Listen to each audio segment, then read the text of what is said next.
Đinđića ili bulevar Ratka Mladića. Pristalice LDP-a i Srpske radikalne stranke ne posustaju. Od nas zavisi. Izdajnici!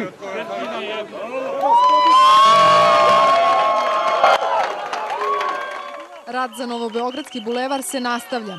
Radikali i obraz ne prihvataju da bivši bulevar Avnoja nosi ime ubijenog premijera Zorana Đinđića. Liberalno-demokratska partija ne dozvoljava da se u istoj ulici nalaze plakati sa imenom najpoznatijeg haškog begunca.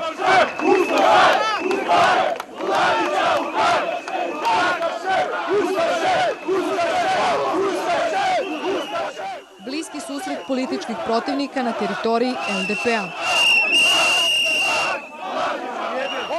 Uz prisustvo policije.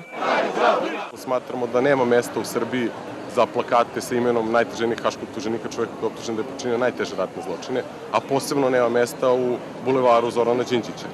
Smatramo da je mesto za taj plakat na ćeliji u Ševeningenu. Želimo da iskažemo podršku svima koji se bore za srpske nacionalne interese i da dignemo svoj glas protiv terora nad Srbima u našoj sopstvenoj zemlji. Znači, danas je u Srbiji zabranjeno Srbinu da kaže da je jedan veliki srpski general heroj.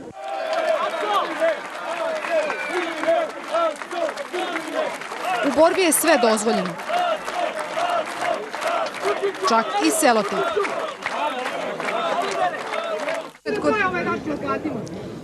Ne znam do kad će država da prestane da hapsi ljude koje drugačije misle. Do tad. Socijalisti nisu podržali ni jednu stranu. Ističu da Novobeogradski bulevar mora sačuvati staro ime kao simbol antifašizma. Žana Bulajić, Fox televizija.